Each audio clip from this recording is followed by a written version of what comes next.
Good evening, Bucknutters. Welcome into the Bucknuts. What we learned live. Almost said Bucknuts Morning 5. That wouldn't make any sense. Following Ohio State's 28-14 win over Texas to go to the national championship game. Oh my gosh, what a thrilling win. I thought early you were waiting for Ohio State just to put them away. It was clear who the best team was. They made us wait to the fourth quarter. And then Jack Sawyer being named game MVP. Man, Jack Sawyer's had a hell of a senior year. Had that great play against Michigan. Again, I'm still surprised Ohio State intentionally lost to Michigan just to lure everybody to sleep. But it worked. It worked. I'll tell you what else works is bringing in Heath Schneider. Wow. Wow. Go. I don't even know where to start except, Captain Jack. Let me start just from college football fan world. This was a fantastic – take away who you're rooting for, right?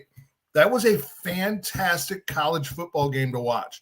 It had – from the beginning, it had high drama. Nobody had more than, a 7-point lead. It was drama, tension, big plays, big players making big plays all the way down to the end. It had the drama of injured players coming back into the game and making plays.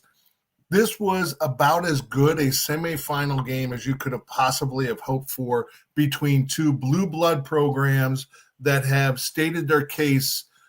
This, to me, was the national championship. I hate saying that because there's one more game to go to make sure that it's a national championship. But in terms of talent on the field and what it meant, this was the de facto national championship. We've seen it before with Georgia against Ohio State, kind of thing where you knew whoever won that game was likely to win the next one.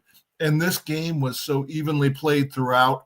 Part of it was our own doing between penalties, some turnovers, and an offensive game plan that had me a little confused. You have the best player on the field in J.J. Smith, and you decide to use him as a decoy for most of the game. If he is as superlative as we think he is, and I absolutely believe he is, you find a way to get him the ball, and he finds a way to get the ball. And for some reason, we just weren't making that happen. However, kudos to Carnell Tate for stepping up and having the 85 catches that he had. I'm quite certain it was 85. Maybe it was 86. I don't know. It just seemed like every time the ball was thrown, there's Tate catching the ball. And what a way to step up. Carnell is my player of the game. I should have picked Sawyer. Yeah. What a way to step up, right? When Ryan Day probably goes to Tate and says, "Hey, we're going to use you a lot this week." He stepped up with the exception of a dropped would-be touchdown, which I'm sure he would love to have that back. You know what that did? That took me immediately back to Ryan Hamby of 2005, thinking, here's a touchdown that didn't happen. Of course, we scored after that in this case, and that changed, took away the mistake. This was as superlative a game to watch as a college football game as I could have imagined. It was absolutely fantastic. Let's bring in Matt Baxendell. This is fantastic. I got Heater and Bax. We're gonna have James. Bax! This is awesome. What's up, buddy? Wow. Yes. I was telling him, I was thinking okay, now Ohio State's gonna put them away. Now Ohio State, and then Texas kept battling. Ohio State finally put them away, man. What a great feeling. I feel like that's the last thing Notre Dame wanted to see. Yeah, Notre Dame was sitting there praying for Texas to win that game. Let's be real honest here. I think if you're Notre Dame, you were hoping if you saw Ohio State that you could sort of do what Texas did tonight, hoping Ohio State might rampage through Texas. I mean, the game plan for Notre Dame is going to try to do what Texas did, which is hope OSU shoots themselves in the foot long enough that they can't pull away by more than a score, and then hope you can make it a game that goes your way late in the game. Luckily for the Buckeyes, when push came to shove, they had a 70-something yard touchdown in their pocket, and then Jack Sawyer stepped up, and that'll be as memorable of a play. That's the most memorable defensive play since Chris Gamble picked off the ball against Penn State. To be real, can you think of a more memorable defensive play since? Because I can't. Maybe Joey Bosa's when he pushed the running back into the quarterback against The Penn State. walk-off sack. Yeah, The walk-off that one's sack. memorable too.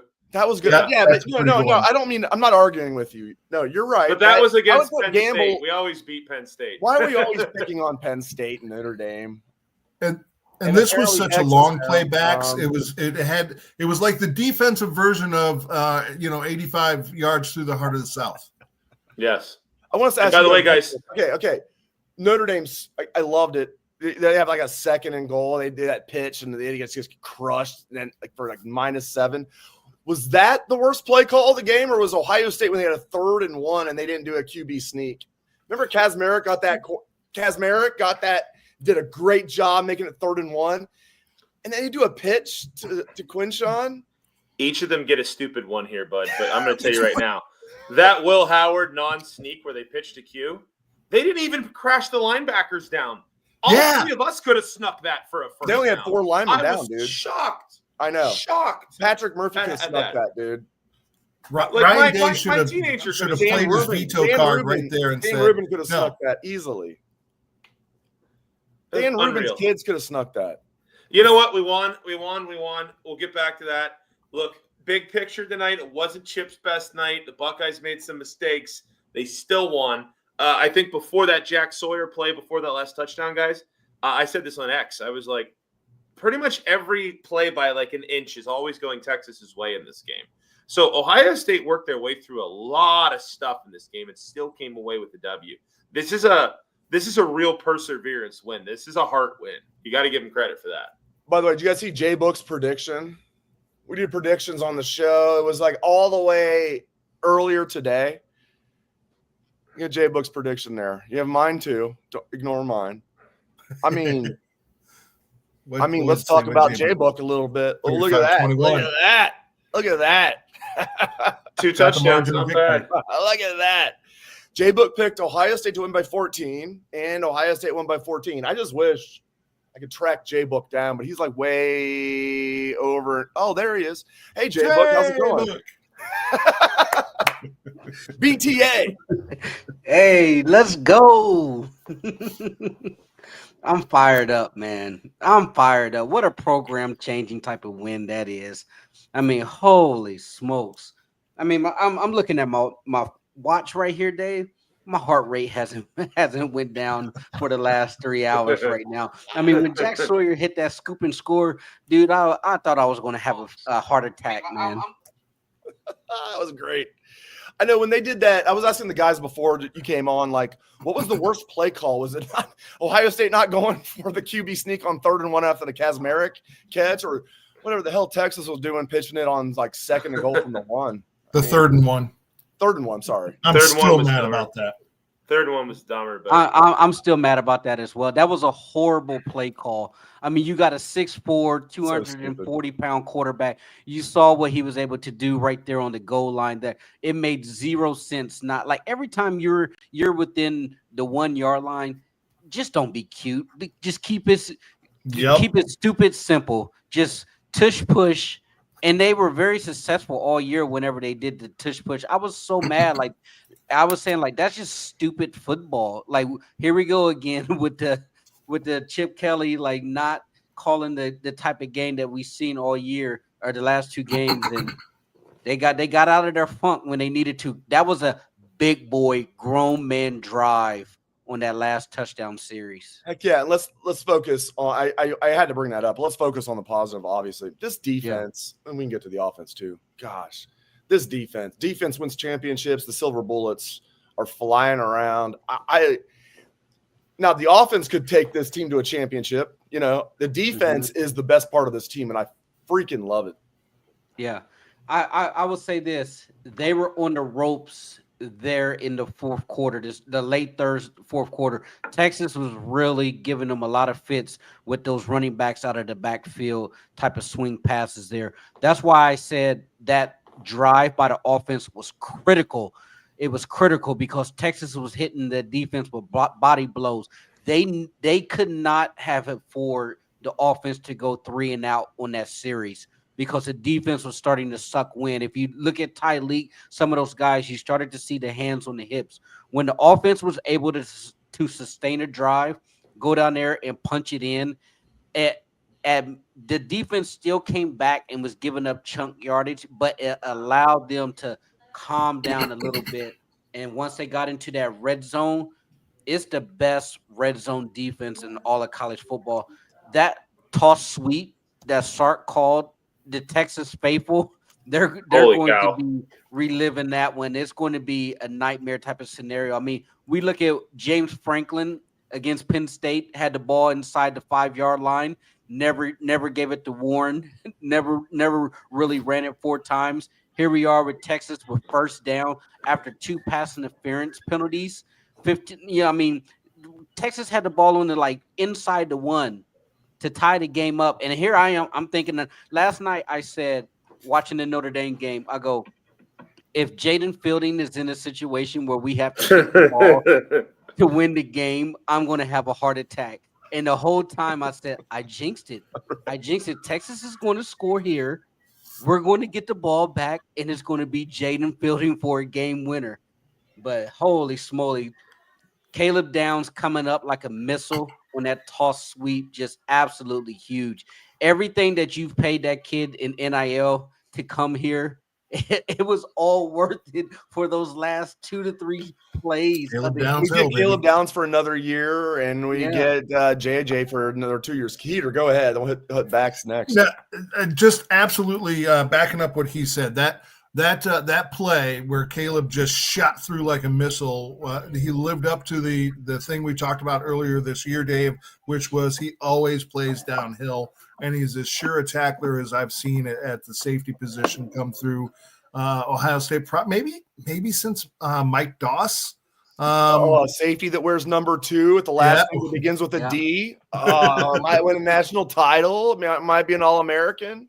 Yeah, crazy comparison, Heater. Yeah, this is as salty a defense, as stingy a defense as you'll see. And I said in my immediately after the game thing, I said, this is an offense that can shred Notre Dame. This is a defense that can stymie them. This team should win the national championship. Yeah, Bax, I'm feeling really good. I was nervous tonight. Not just during the game, I was nervous. Like it was 14-4. I mean, going into the game, I was saying, shit, like if they can just keep that edge they've had, they'll be fine. But I was nervous going into tonight. I am not nervous about the Notre Dame game. Now, anything can happen. But I felt like tonight, if the Buckeyes could take care of business, they're going to win it all. I'll be there in Atlanta. I don't know. Am I too overconfident, Bax? No, I think Ohio State's clearly the better football team. And I think Texas has more athletes, if we're being real honest, than Notre Dame. I think it's a more talented football team. And I'll go this far with our defense. So while that was the worst goal line play since Russell Wilson throwing the ball in the Super Bowl, I mean, really, that is the worst play since that. That's your you boy. You have to go this far. You have to go this far, and you're going to go backwards. Like, what are we doing? You're like, thank you. Sark's a genius. I appreciate it. Yeah, Sark is a genius. But there's that screen game gone awry. He's got the best screen game in the world until he doesn't. I think this is the best goal line Ohio State defense maybe we've ever seen. I mean, think of the end of the Penn State game. Now think of this. And goal line defense isn't just like, look at the athletes you have or look how big someone's ass is in the middle of the line. I mean, it's mental toughness. Even Michigan. Yep. Sawyer had that pick. This is what – yeah. Caden McDonald came in there in that middle and blew it up on that first run. That's what he does. Caden McDonald is an absolute center wrecker.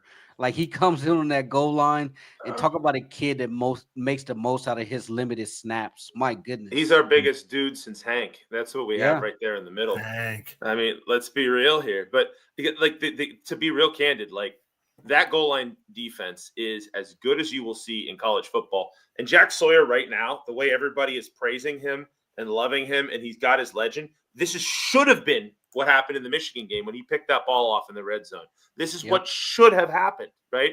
And these last 3 games have sort of been trying to rectify that whole situation. This is the send-off Jack Sawyer deserves. I mean, this guy grew up as one of us watching these games, right? And now he had the athletic ability to come out of Pickerington, 5-star kid, first kid that Ryan Day ever got a commitment from as the head coach in waiting. And at the end of the day, this is the moment that Jack Sawyer should be remembered for. And if Ohio State wins a national championship, Jack Sawyer is going to be the guy we all remember from this team. That's Dave, what did we talk about this morning?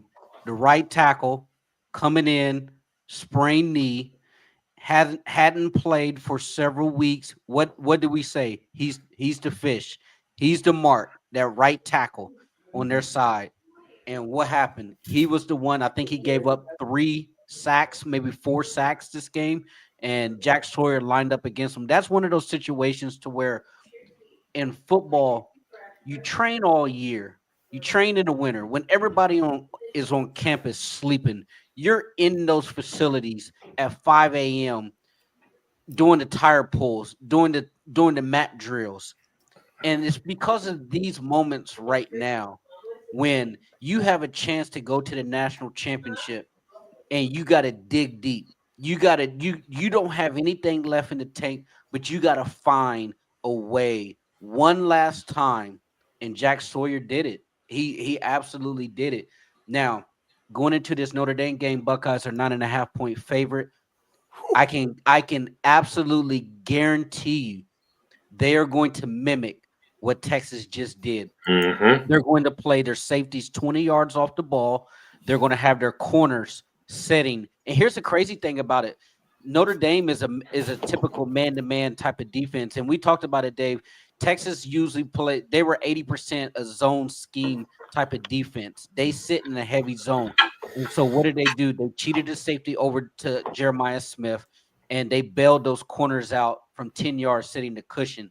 I'm very curious because yes, Texas kind of gave Notre Dame a blueprint on how to slow down Jeremiah, but that's not really their style. They're more of an in-your-face, man-to-man type of offense. I'm sure they're going to have some type of elements, but it's going to be critical for Chip to have some type of zone beaters for JJ. Even though they were bracketing him, I didn't feel like they moved him around enough to try to get him involved.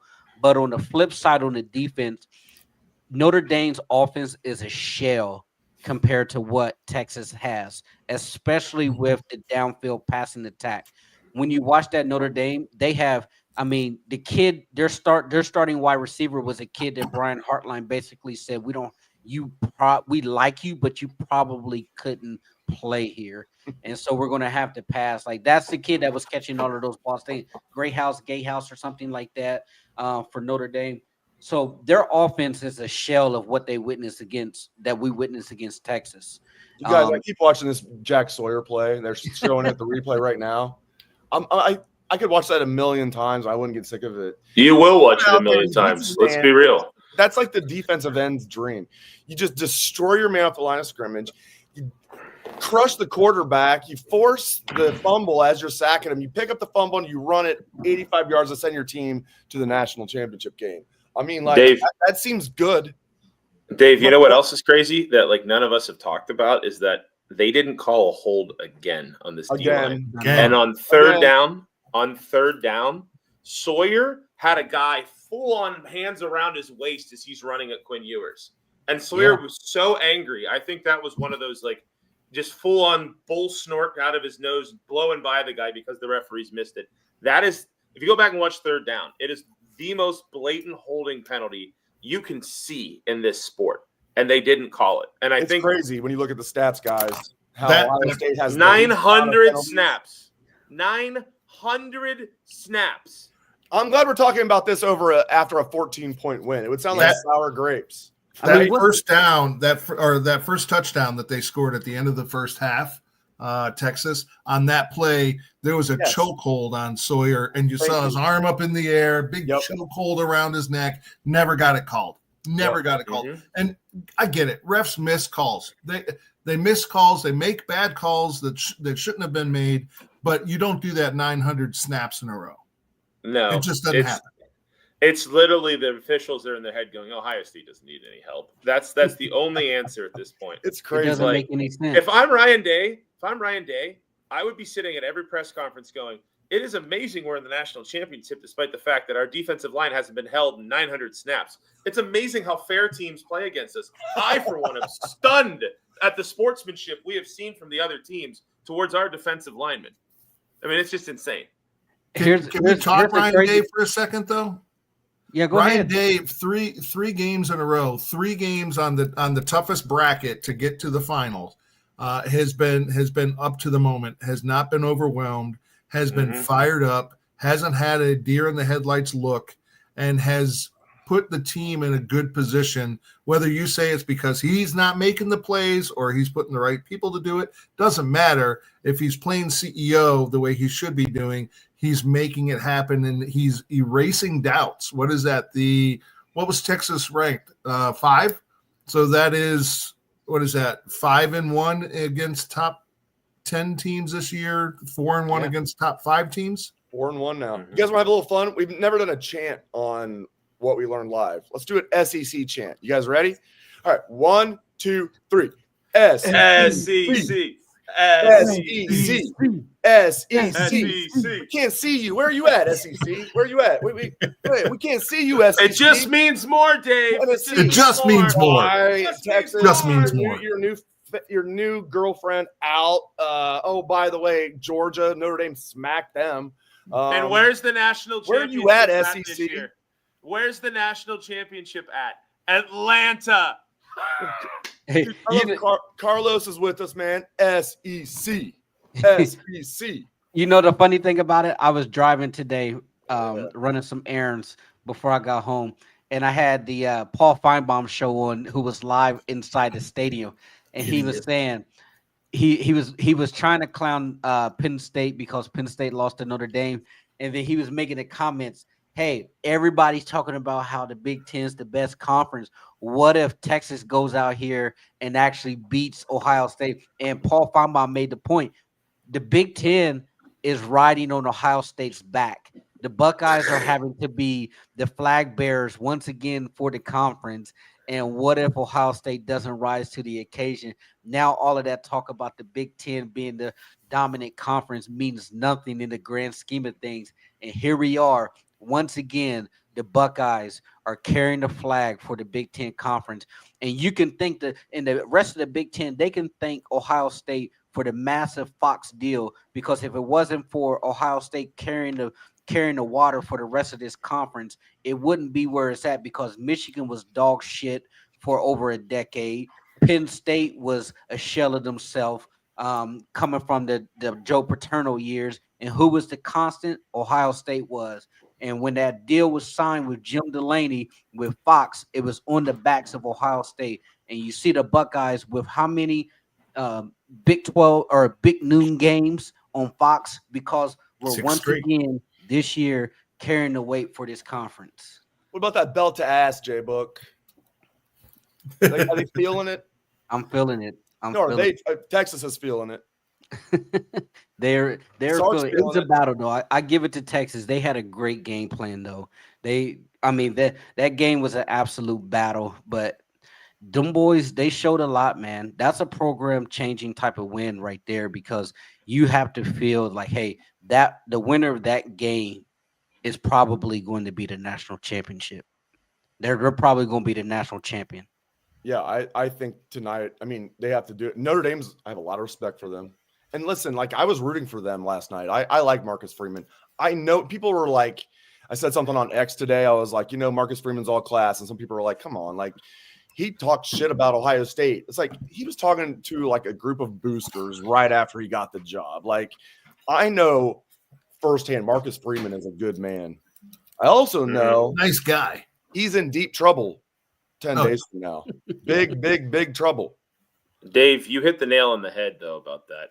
We talked about Book was talking about like how, Texas is his own team and Notre Dame wants to be up in your business playing man. Marcus Freeman is a proud dude. Marcus Freeman believes in his guys. I don't think Marcus Freeman's going to line up in zone. I think he's going to say, you guys are going to cover him and think that it's going to work. I really see him trusting his defense. And I don't think that's going to work out for him. I don't think it's going to work for him. As we go into this game, Bax, that to me is going to be probably one of the biggest storylines. I know everybody, when you're talking about the game within the game itself, there's going to be a lot of talk about how Marcus played at Ohio State, but I thought that Texas did a really good job eliminating the downfield explosive plays. Mm-hmm. Credit to Will Howard. for stepping in there and being patient, because Texas said, you're not just going to go bombs over Baghdad on us and just throwing it over our heads like you did against Oregon. Like, nope.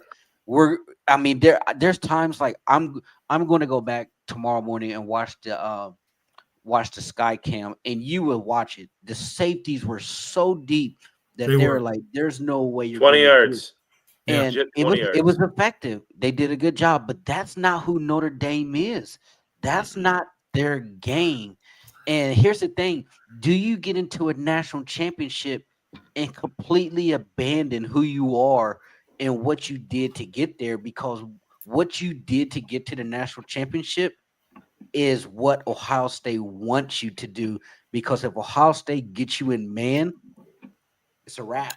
It's still a game of matchups, though, right? And they have to play whatever matchup is going to work. And I know that Freeman is a rising star in the coaching ranks, no doubt about it, and he's going to have a fantastic career.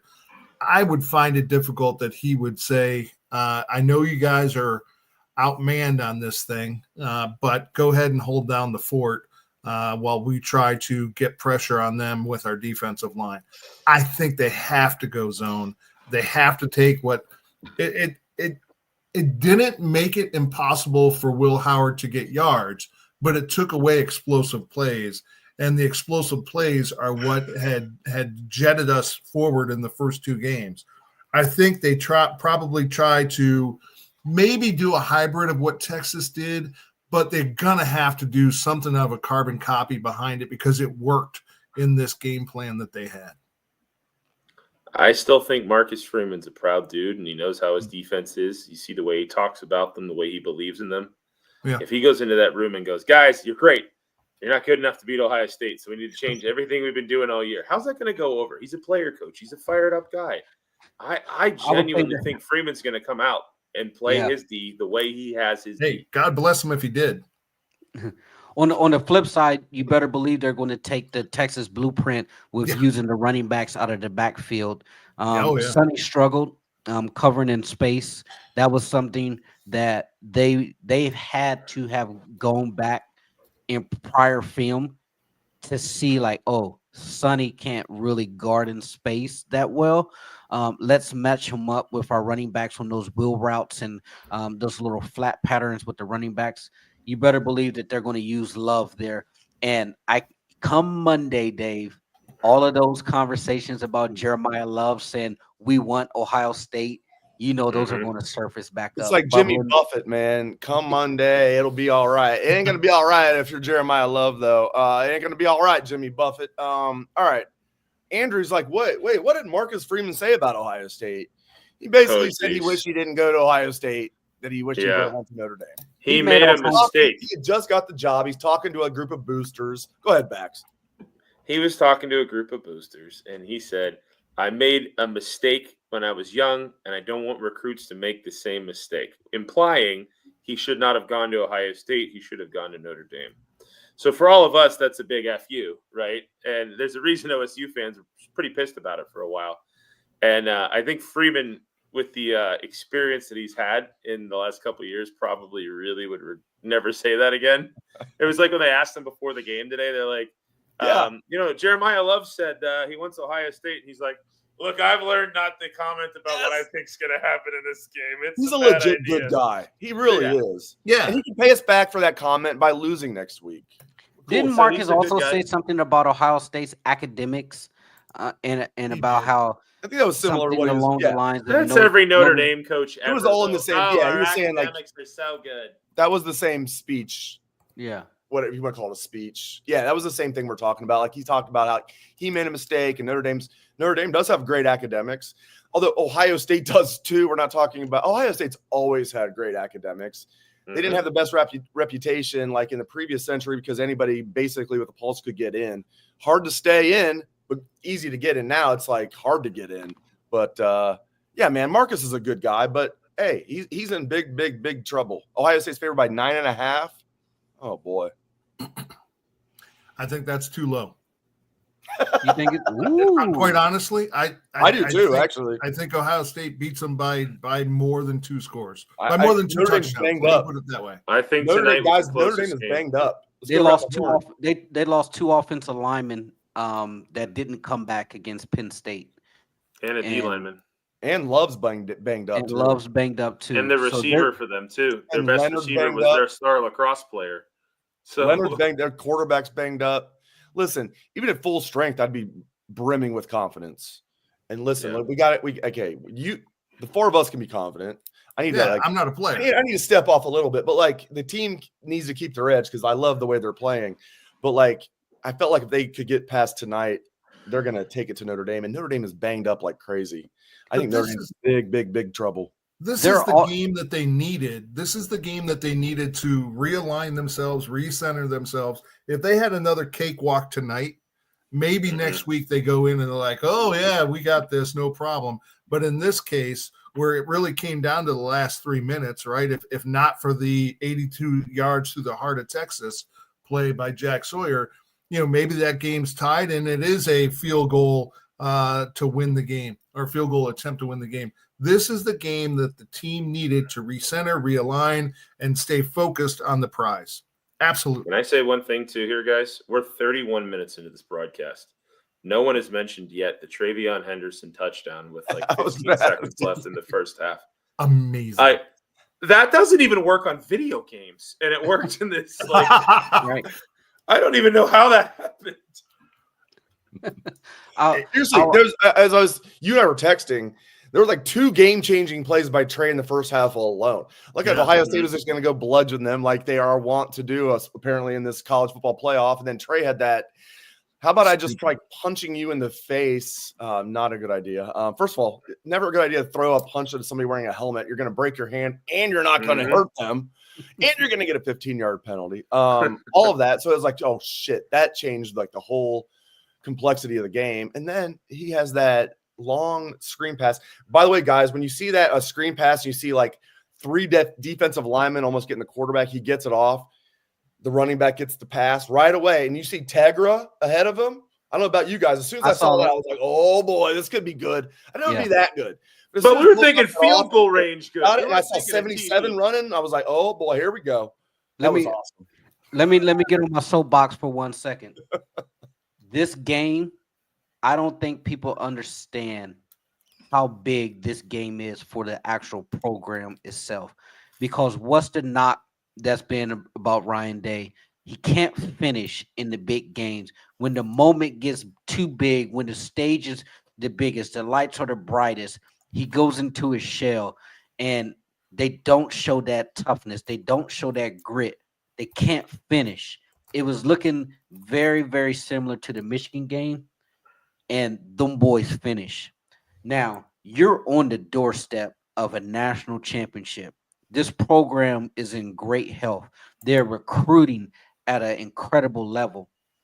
You win this game, I am telling you now, and Dave, you're in some of the chats that we are. You win this game, it is absolutely going to blow the roof off on this program when it comes to the talent, and you're already starting to see it. Mark Bentoni went down to Florida. He went to those schools. The reception that Ohio State was getting once they got into the building, it's incredible, because when you have every single beat writer in America picking Ohio State, you have everybody saying the Buckeyes are the most talented team in all of college football. And then you start to hear it trickle down in the South to say the Big Ten is now the best place to play college football. It's the #1 conference.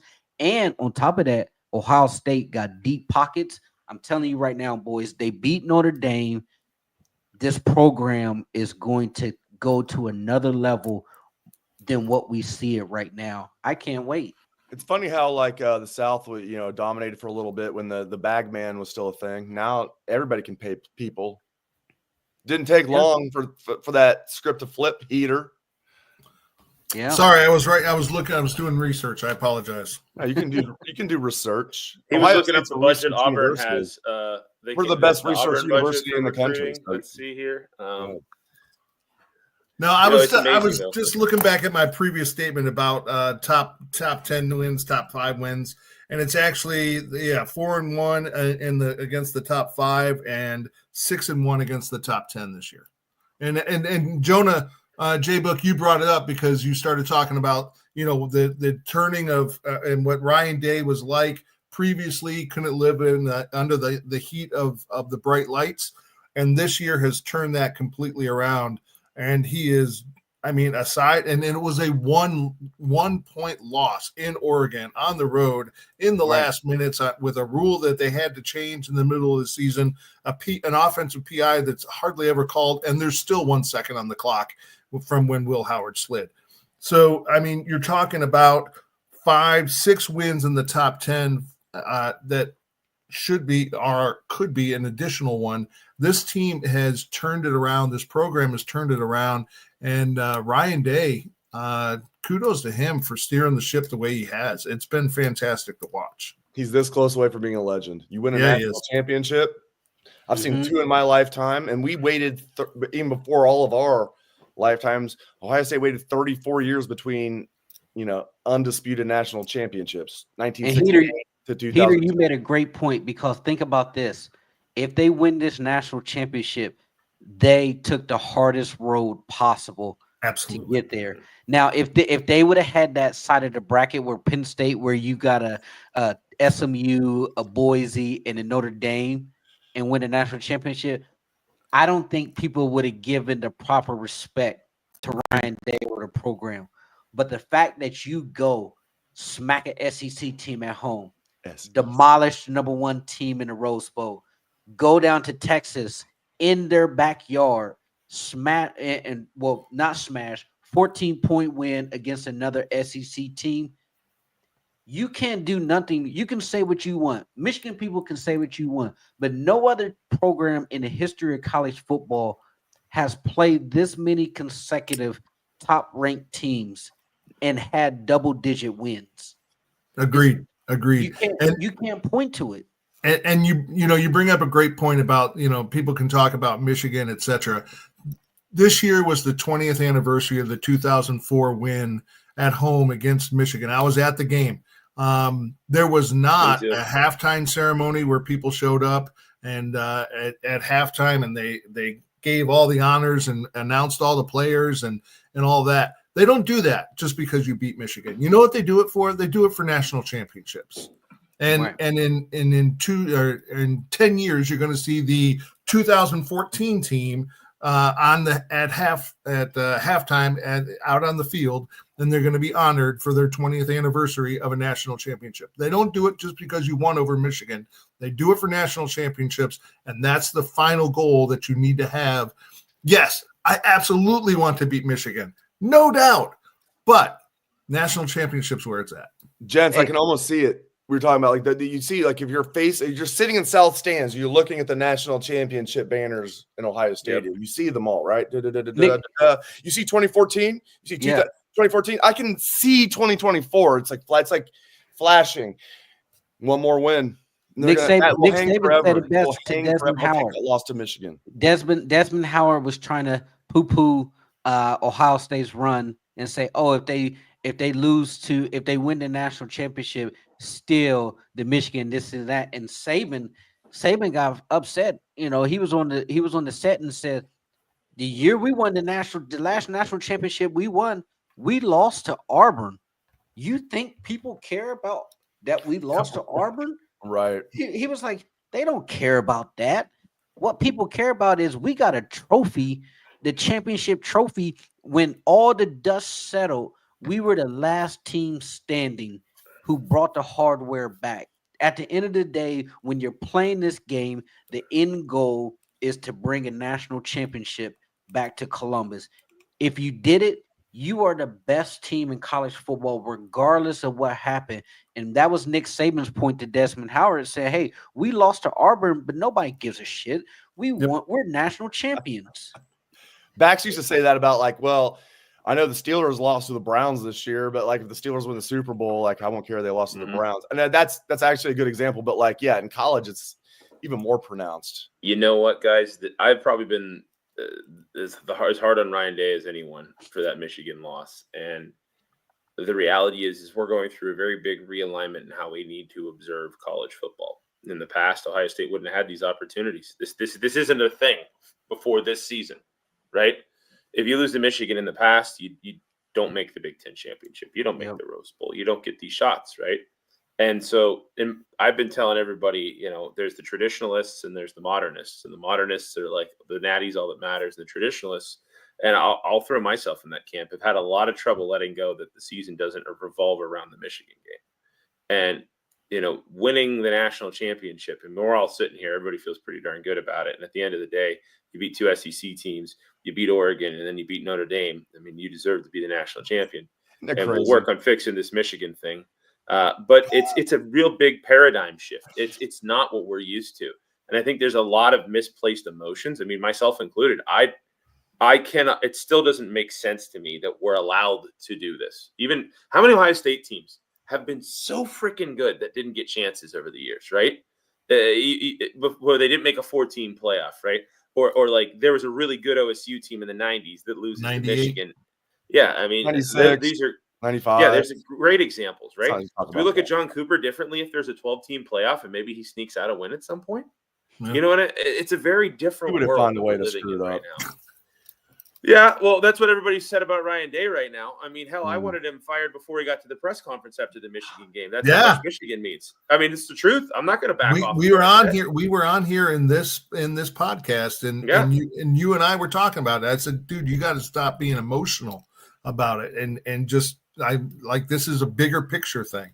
And in the moment, I get it. Hey, let me read this tweet from Booger McFarland. This is why Ohio State fans have it out for ESPN.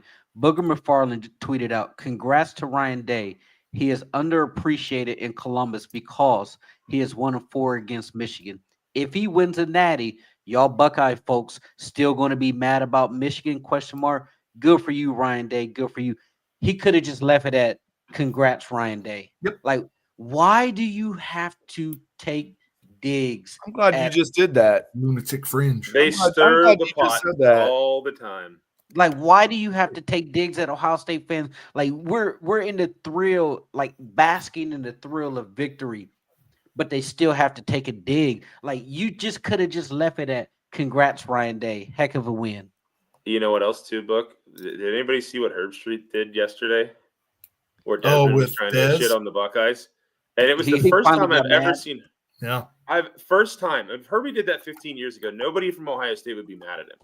But he was finally like, "This is enough of this. Like, you act like that they're like, a bought and paid for team. Like, this is a really good football team." Like, for once, he said what like all of us have been asking to see from him. So maybe his son, who runs his social media, finally told him how pissed people were. That the lunatic fringe maybe has a point here, but at the end of the day, the Michigan thing is something that we as a program and we as fans are going to have to figure out how it fits into the new world we live in. Yeah. Right? Because at the end of the day, Ohio State is one win against Notre Dame, who they're like 6-0 in their last 6 against, from winning a national championship.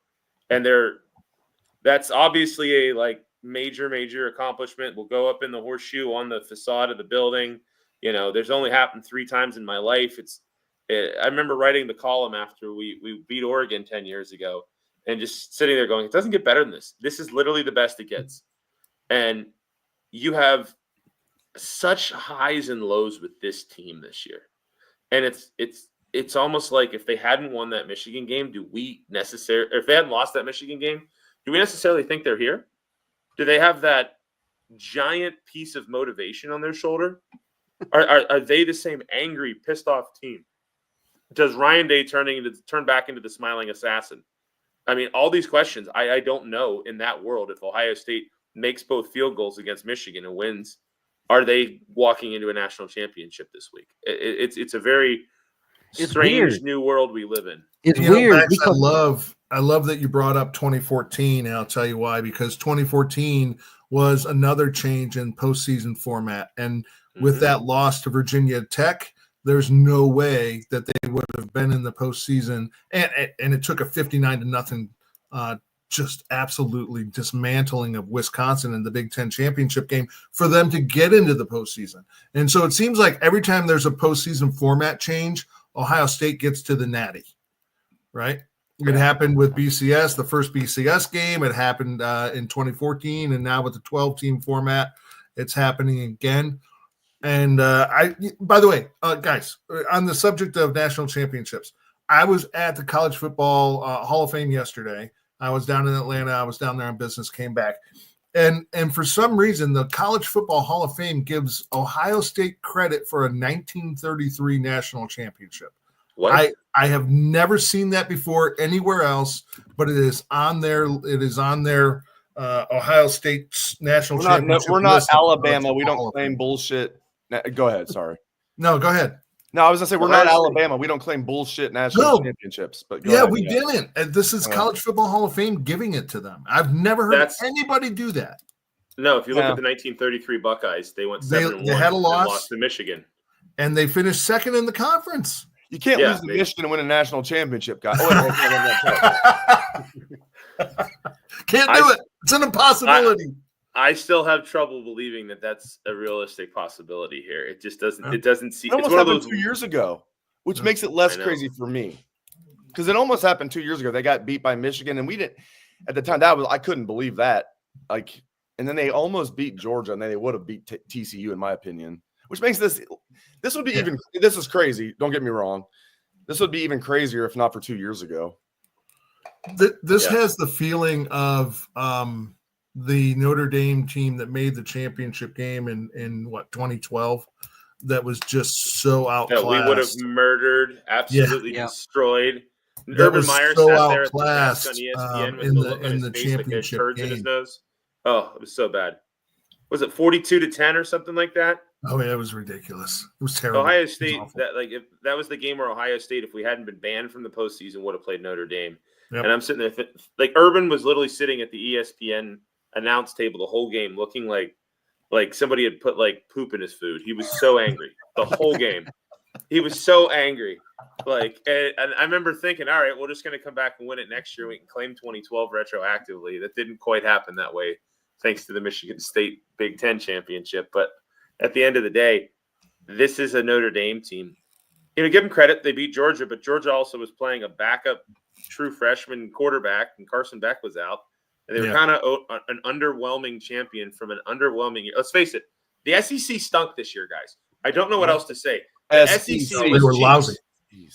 They were bad. And the best team in the SEC was the team that made one Big 12 championship game in its last 9 years there. And Texas, I forgot about the SEC team thing until after Jack ran the ball back. I was like, oh my God, this is an SEC team. I forgot. I legit forgot. The funny thing is, you're not going to hear any SEC fans say anything about how Ohio State can't be the SEC team, considering they beat two of them. Their playoff teams just took the belt to ass to the SEC teams. It was Texas, so maybe more belt buckle to ass. And they only got 3 teams in, and we only beat 2 of them.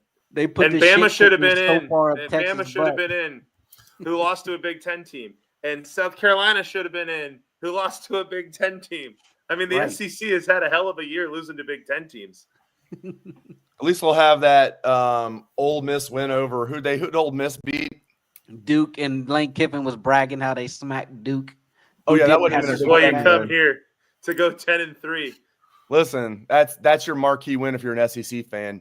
Ole Miss over Duke. I mean, I'd get it like the Sports Illustrated, like the hardbound. I'd get it laminated.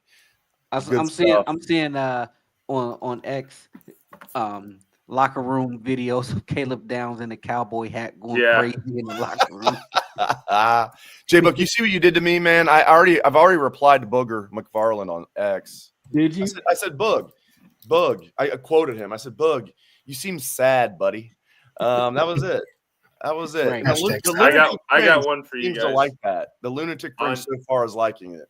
So on Twitter, the Lunatic Fringe will like this one. And this is not a political tweet. It's from Vice President-elect J.D. Vance. He says, I hope everyone's cool with me skipping the inauguration so I can go to the national title game. That's great. It seems fair. Seems Right, fair. It's a This good is year to be a politics Buckeye. We zone. got a vice That's the president exception too. to the rule. Hey, here's one for you guys. Somebody brought up a great point on X. Talk about G. Scott effort on that play to get when they threw that mesh route to him. He was getting hit probably 7 to 8 yards from the line of scrimmage, and his second effort to get them within 2 yards on that 4th and 2 right before Howard hit that old school JT Barrett quarterback power to break that long runoff. That play would not have happened if Scott wouldn't have shown that second effort. That's what I talk about when they do those mat drills and you see those workout videos in the winter when they're yanking the tires from each other and they're battling. That's that type of environment right there. I mean, I'm looking at the picture right now. Scott's probably 6 to 7 yards from the first down. Get ready to go down. Texas players surrounding him, and he never gives up. He keeps fighting, stays on his feet, and gets it to 4th and 2 to give them the opportunity to go for it on that quarterback power. Like, tip of the cap to him, man. That's just awesome effort. That's every bit the effort of that Jeremiah Love touchdown that we're going to have to watch 47 times from Notre Dame last night. G. Scott did the same thing. Yeah. It just wasn't at the goal line. Yeah. It's true. I mean, we'll go back and watch this familiar. game and be like, there's a lot of individual great efforts. And you'd look at the Caleb Downs tackle late. I think it was early on in the game, like getting the stop Wingo. there. It was the Wingo catch where Oh, the Wingo was Wingo gone. catch. And he Yeah, got his Wingo was got his gone. hand on his knee. And that's a play very few players make. It's like everybody's not going to remember it. You're right, because it's an underrated, like nothing happened. It was a 12-yard gain or 15-yard gain. That's a touchdown against almost any other safety in college football. By the way, Yep. gents, offensive line, we haven't talked about them yet, which is awesome. I mean, right? If we're not talking about the offensive line, perfect. They play solid. I mean, Texas threw some funky stuff at them up front. I mean, they got a heck of a pass rush there. I thought the guards definitely had their hands full.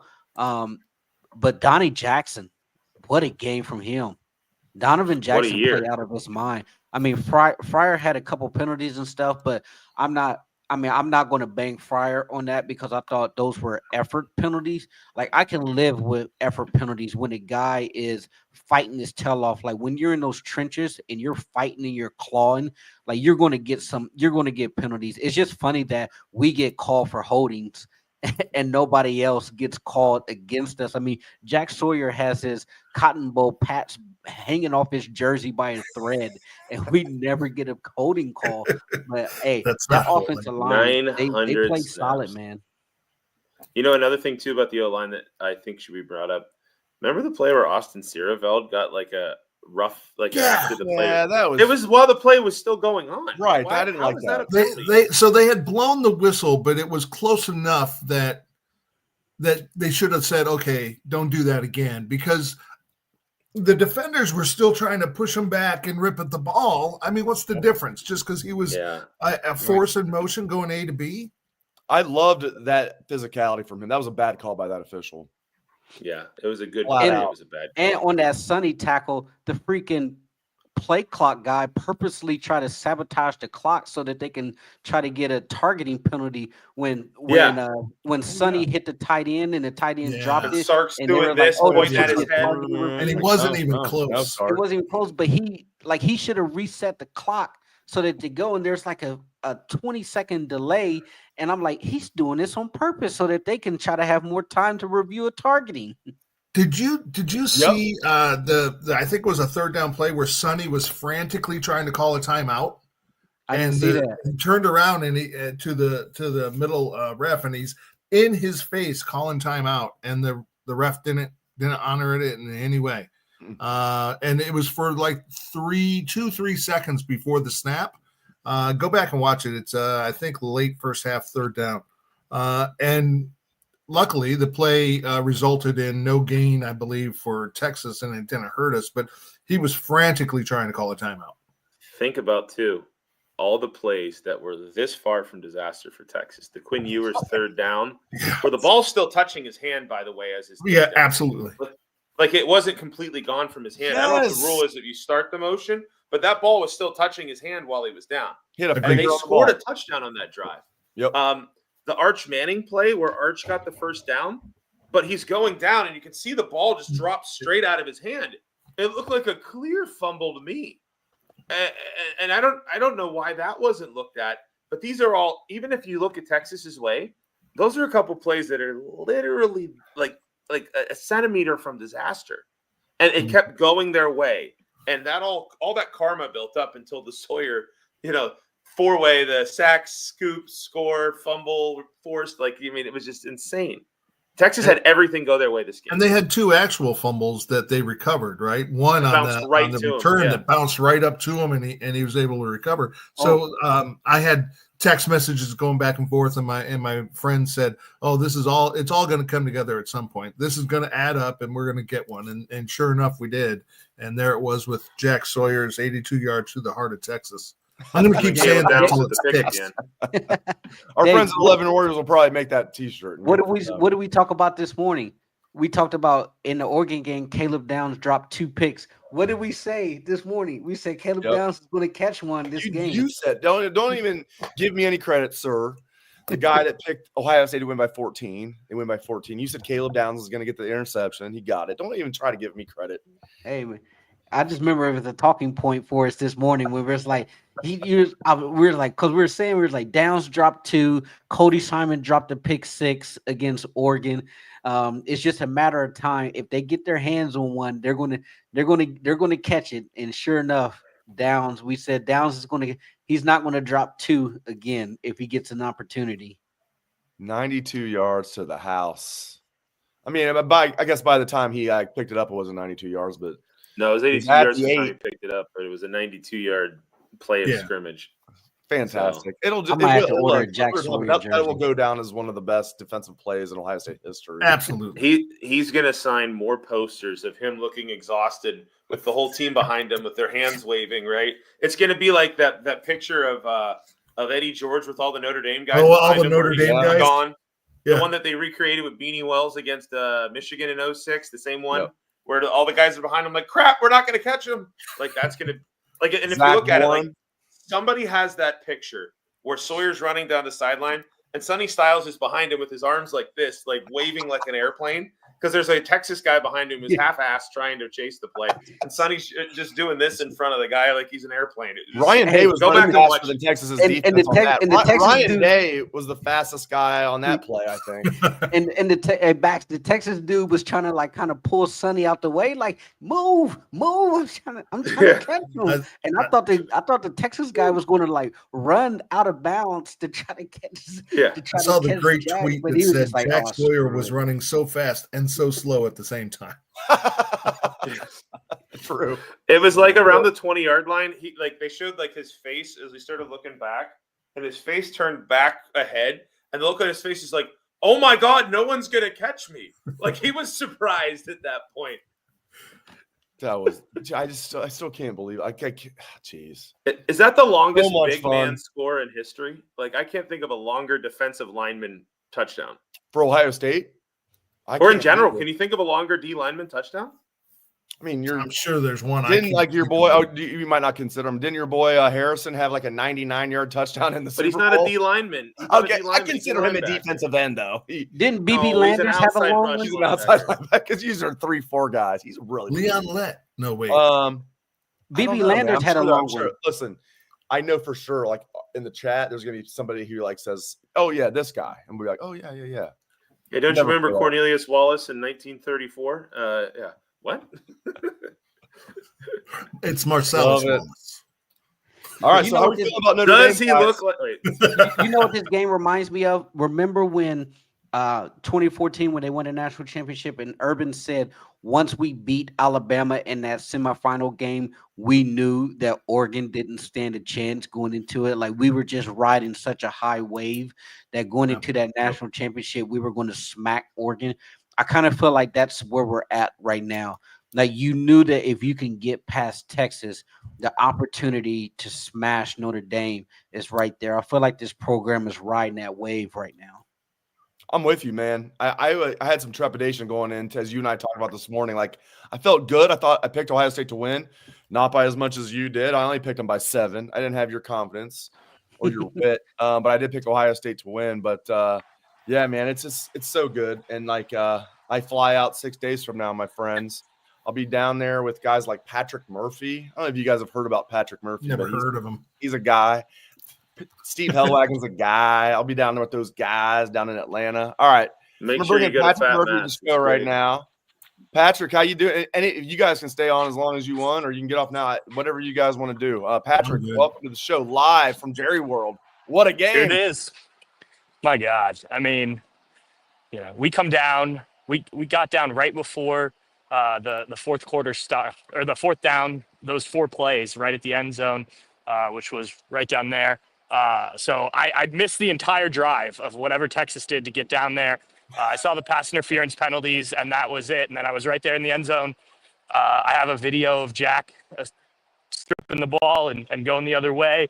It was nuts. I mean, there were certainly times where I was like, maybe this isn't their day. And, you get a guy like that, local guy, makes a play. I don't know. I was just talking to Emeka Egbuka, and poetic is the word he used after everything Jack's gone through, getting everybody to come back, being the ringleader in that. And what a way to not end it. They still got another game to win. And obviously that's a priority, but to just kind of make a play like that, which I don't know. What do you guys think? Where does that rank, assuming they go on and win? And I don't want to get ahead of ourselves, but like up there with Maurice Clarett and Steve Miller, like those plays? Yes. Oh, yeah. Yeah. Absolutely. Right. Yeah, I mean, that was Gamble, obviously game-changing, game-saving. That's a great point. I forgot about the Steve Miller. Like that, that right there hits home just like that run. Steve Miller play. You get that Steve Miller take the money and run interception. You take the money and run, Patrick Murphy. All right. Yep. All right. Anything? I'm going to get your thoughts on Notre Dame in a minute, this matchup. But like anything else from post-game interviews that you want to pass along to the good people? I was talking with Donovan Jackson in the locker room. And man, first of all, he apologized for some of the words he used a few times, but I mean, Jack Sawyer was the topic of conversation, right? And I asked JT about the 4 plays there. He's like, I'm going to take you through each one, and he went play by play what they did. Sounds like he's going to be okay too. Obviously, he did come back in the game. Interesting. I don't know if you guys noticed this. Denzel Burke, who did not speak in the locker room, did he play in the second half? Oh, man, he might. After he missed that tackle, I wonder if he didn't. Yeah. Jermaine Matthews out there a lot. That's a great point. I need to go back and watch because Jermaine Matthews was on the field for most of that second half. I think you nailed it, Patrick. I didn't even think about that. I saw 24 out there a lot in the second half. Yeah, I didn't realize it, but when he said he wasn't going to talk, I just said congrats to him and kind of moved on. And then somebody brought up to me, like, did he play in the second half? And I was like, I don't know. I don't remember seeing him out there a ton. Anyway, look, these guys are pumped. I think that's obvious, but they recognize still there's another game to play. I think they gave a lot of credit to Texas. I know Carnell Tate was talking about the way that they played Jeremiah Smith and taking him away, the way that they, really just the defense in general and that zone and some of the stuff they did. So, hats off to Texas for making this much more of a game than I think a lot of people projected. That's a pretty good football team right there. And that was certainly apparent when talking to those guys in the locker room. I haven't heard what Coach Day said yet because he was at the podium or the MVP guys. But again, it was just rightfully a party in that locker room. But I don't want to make it sound like these guys don't know that there's one more game to play. Oh, that plane ride home will be a party. I know that. All right, we'll get you out of here on this, man. Your early thoughts on Ohio State, Notre Dame national championship game 10 days from now at Atlanta. Buckeyes favored by 9.5. Your early thoughts, Patrick. I was going to ask if there was a line out yet. That sounds about right to me. Look, I think they cannot – Notre Dame doesn't have the guys to do what Texas did, in terms of playing that zone, bracketing Jeremiah and counting on the rest of your defense, the other 8-9 guys to do the job on other guys. So I think that Ohio State may be able to look more like they did, the first two games in the playoff offensively. Defensively, look, I know you're going to have to be ready for Riley Leonard and some of that running stuff that he can do. He's not a guy that I've been overly impressed with. When he was at Duke or this season, he's obviously been good enough to get them there. But I think that's the thing, right? Both these teams are talented enough to have gotten to the national championship game. But again, with what's Ohio State doing right now, I think it's going to take something pretty special to beat them. It feels like a team of destiny playing against a team tonight that went toe to toe with you, and you still make enough plays there to win by 2 touchdowns. So I think it's going to be tough. I'm sure Notre Dame will have some stuff. I think also the fact that they played them the last 2 years, obviously some different personnel, but there at least is some familiarity. Now that's also on the Notre Dame side as well. But I think that you should feel pretty confident if you are an Ohio State fan. Pat, before you get out of here, I just pulled up Pro Football Focus. They already have the grades out. Denzel Burke only played 28 snaps. Okay. Jermaine Matthews played 47. Okay. So, yeah, I don't know the breakdown of when those snaps were, but I have to imagine, given kind of his demeanor, that he did not play a ton in the second half, because he definitely was playing in the first half. Right. Yeah. Interesting. He graded out at 38.3. Man. I mean, Jermaine Matthews is a dude. He's a dude. I've been saying it all. He's good enough to start right now. Now he basically was a starter tonight. All right, we'll get you out of here, Patrick. I know you got work to do, man. All right, I'll talk to you guys. Probably later this week, but if not, I will definitely see you in the dirty. Yeah, I imagine Sunday or Monday we'll end up having interviews based on some of the talk. So be ready for that. All right. Tell Steve to make the hotel reservations, or I will. I mean, mate, seriously, I'm not even joking. All right, good stuff, man. All right. Any parting thoughts? We'll go around the horn. Let's start with Heater. Let's go around the horn here. Any parting thoughts? Yeah, so excellent. Obviously, excellent win, excellent run so far in the playoffs. They're heading into Notre Dame. I don't think 9.5 is enough. I think it's a larger spread than what we had, than what we see right now. I'm looking at Riley Leonard's playoff stats right now. He's got 3 touchdowns, 3 interceptions. He is not the guy, and he is the guy they have to rely on. This is a defense that Ohio State plays that's going to stymie them, especially with the injuries they have. This is an offense that is going to exploit them because they don't match up well with what we have to put against them. And I think this is a team. If I'm going right now and giving a score prediction, this is 35-17, and it's probably not even that close. J-Book and I are going to wait till Friday. Yeah, of course. I know you guys. That's how we do it. But Bax, your parting thoughts. Well, I thought tonight would be 34-17. So Book was dead on, made me not look as good as I was hoping. J-Book knew. I will start with this. First, if anybody's going to the city of Atlanta as a former resident there, I would strongly encourage you to find yourself at Fat Matt's House of Ribs and Blues in Midtown Atlanta. It is the finest barbecue in the city. It is well worth your time. Been there. Absolutely acceptable. What do you recommend? Like barbecue? Like what? Like are you like a pulled pork, brisket, chicken? Like what do you recommend? Their ribs at Fat Matt's are as good as they get. And it is. I attest to that and affirm it. Absolutely. I'm going to do that. It's so good. It's so good. Now, if you get the pulled pork or the Brunswick stew, you're in good shape there too. So that's number one. Atlanta has many fine culinary institutions, and shout out to the Atlanta Alumni Club. They were unable to watch tonight's game because Atlanta had multiple inches of snow, which is like the equivalent of us getting multiple feet of snow. So we have a Buckeye who was the press box announcer down there. Is a good buddy of mine who can't wait for this game now. So it's going to be a very fun experience to go down to the crossroads of the South and have a Big Ten team win a national championship. As for tonight's game, look, this is a darn good Texas team. They have as much raw talent as anybody. And the Notre Dame team that we'll be facing next week, I would argue, may be 4 out of 4 in terms of the talent level that we're looking at. In terms of the teams we've played, I think Tennessee has more raw talent. I know Oregon does. I know Texas does. So that's something to keep in mind. I think this is going to be a week where we hear nothing more than Marcus Freeman was a former Buckeye, blah, blah, blah, blah, blah, blah, blah, blah, blah, blah, blah, blah. And at the end of the day, I think it's a mismatch, and I think Ohio State's going to win the national championship. I'm glad Buck Rational chimed in with this because I was noticing that too. Like Herbstreit cannot pronounce Judkins. He's quinched on Junkins, which I'm sure is not your parting thoughts, Jay Book, but I want to hear your parting thoughts. Yeah, I would be remiss if I didn't give you a shout out, Dave. What did you say? Carnell Tate was you're going to be your offensive player of the game, even though Will Howard got it.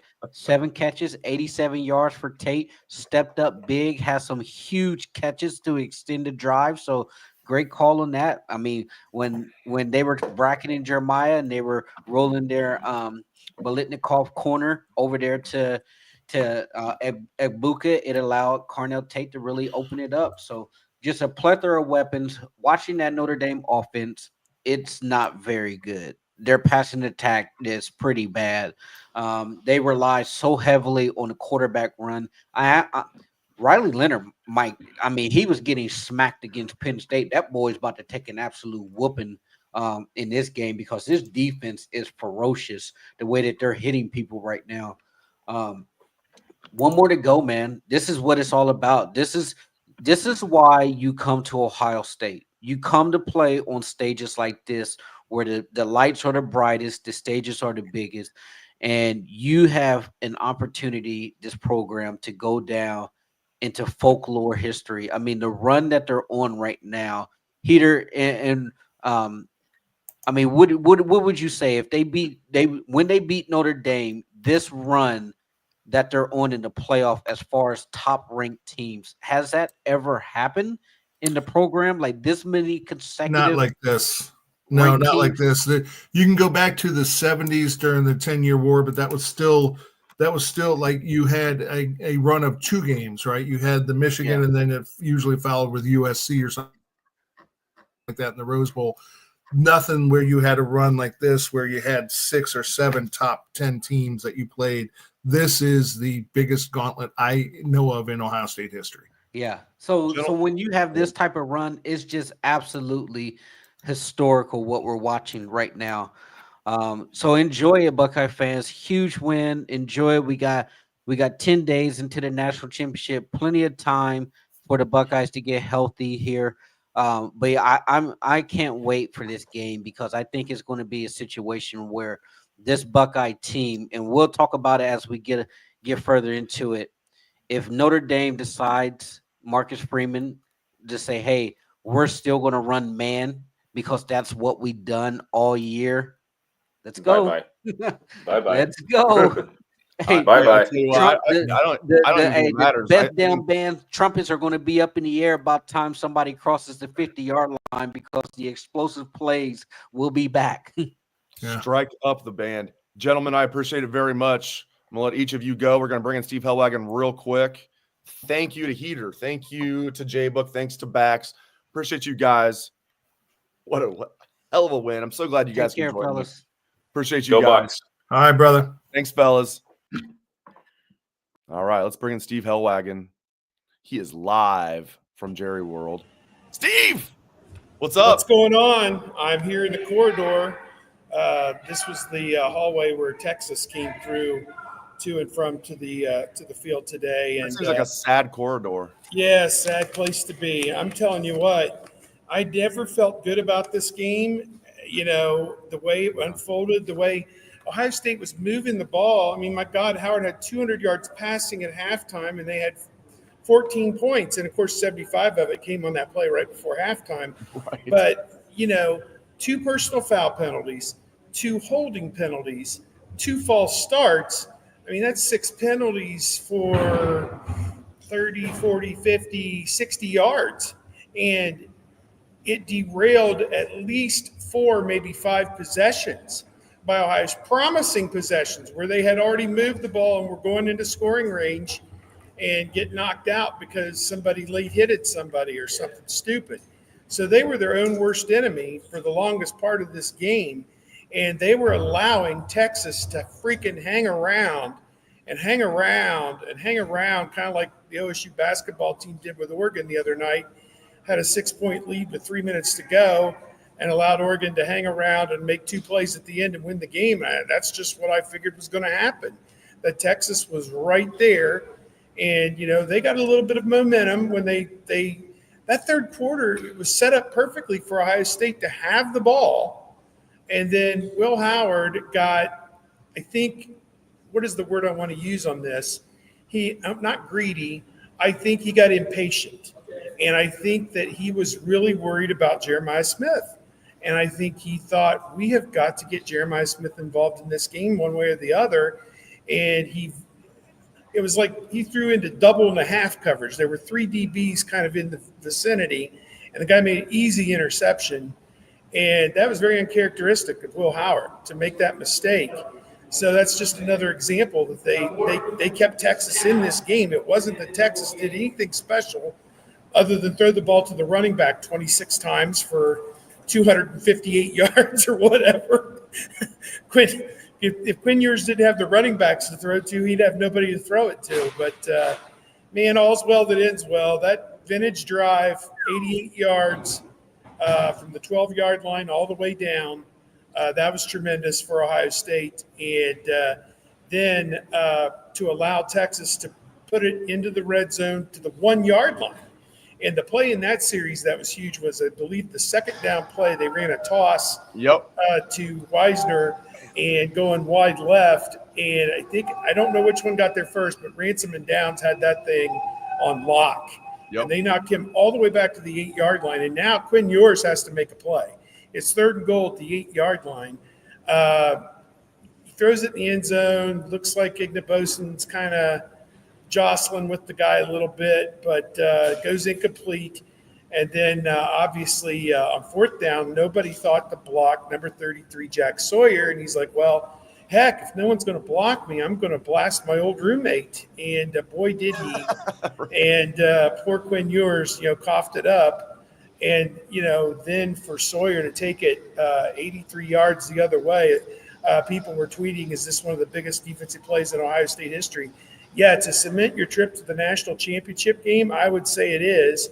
People brought up the Finkus play to go to the Rose Bowl against Indiana in '96. That was kind of a similar situation, taking it from the quarterback. But and the Chris Gamble, the only touchdown that they scored in that win over Penn State was like 13-7, I think, or 13-6. The only touchdown. Somebody brought up Steve Miller earlier. Steve Miller in the Alabama game. I call it the take the money and run play. Go on, take the money and run. That's right. They played that on the loudspeaker like right before that play. What a major coincidence! But at any rate, really, yeah, wow. At the Superdome. I remember that 10 years ago. And now here we are 10 years later, and Ohio State is the odds-on favorite to go to Atlanta, take care of business against Notre Dame, and win. Would be the 7th consensus national championship for Ohio State if they're able to defeat Notre Dame next week. That's just amazing. Yeah. I'll get you out here on this. I know you have work to do. And by work, I mean you have to get our hotel rooms reserved as soon as that email comes out. I need you to jump on that right away, or I will. We'll talk about that off the air. I think it'll all work out. Do. That's number one. That's priority number one for you, the hotel rooms in Atlanta. Number 2, your thoughts on this matchup. Notre Dame's banged up. I give them a lot of respect. I really like Marcus Freeman. I know what he said when he first got the Notre Dame job about I wish I didn't go to Ohio. Whatever. I know him personally. You do too. Not that we're like friends or anything. He's a good man. I am happy that they got to the national championship game. I think they're in big trouble. They're banged up. I think even if Notre Dame is at full strength, they would be in trouble. Now, anything can happen, but Notre Dame is banged up, and they're going against this machine of Ohio State. I'm feeling good, my friend. Yeah, I agree. Ohio State has obviously played them twice, beat them 21-10 in Columbus 2 years ago.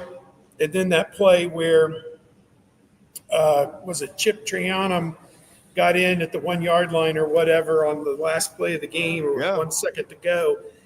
And they win that game like 17-14 maybe or something like that, whatever the final – they couldn't kick a field goal, obviously. To me, the sides are very familiar with one another. Congratulations to Marcus Freeman. As you said, he's a great Ohio State Buckeye. I don't care. He's a good man. Yeah. What anybody says. And here's the thing. He was trying to ingratiate himself, I think, to the people at Notre Dame by saying things that they wanted to hear. And he's a young guy, still can't be 40 years old yet. But I think he's 39. Yeah, 39. He looks like one of their players. Yeah. He's straight out of GQ. So, it's going to be fun next 10 days. I mean, it's, we were like, do you want to play Penn State? Do you want to play Notre Dame? I think you'd rather play Notre Dame just because it's the bigger national name. You're going to get more recognition for and it's not a Notre Dame. rematch. Yeah, it's not a rematch from earlier this season. Yeah. Plus Penn State, Franklin, unfortunately for him, he's taken a lot of crap, and what can you say? But you feel bad, for his predicament there. But it's going to be a great matchup, and I do think Ohio State wins the game by 2 touchdowns or more. I just think Notre Dame just doesn't have enough to be on the field with Ohio State. So. Great physical team. I didn't watch the first half last night because I was attending to that stupid Ohio State basketball game. But all the text and everything I read was like Penn State has battered them from pillar to post, and they're only up 10-0. So kind of like what I thought was unfolding here. They had their opportunity to put the game away, and they didn't do it. Notre Dame took full advantage of it, and that's the way the cookie crumbles sometimes. So there you go. Great stuff, Wagon. Appreciate it, bud. All right. Hey, me and Murph did one today before the game. We had 1,000 people on about 2 hours before the game. And that just tells you the power of Bucknuts and social media and what people, Ohio State football really means to people. Pat was joking, it's 5 o'clock. People are going to be in their cars. There's not going to be anybody there. But there were people watching this afternoon. And I think it's going to become a tradition now for me and the Murph Star. We may have to do a midday report next a week from Monday down in the ATL. So there you go. Good. We'll leave that to you guys. By the way, speaking of live audiences, I don't know if you can see this number here. I can. What is it? Wow. 7,571. Good Lord. That's right now live. Good Lord. Right now. 7,000. Just right now. That just blows your mind. 7,500 and counting. And again, thank you to everybody who comes to Bucknuts and supports 24/7 Sports, because, it's the support of those great Ohio State fans that allow us to come to venues like this and cover these big games. And, I'm about ready to post all the breakout videos with Ibuka, Donovan Jackson, Cody Simon, all these guys.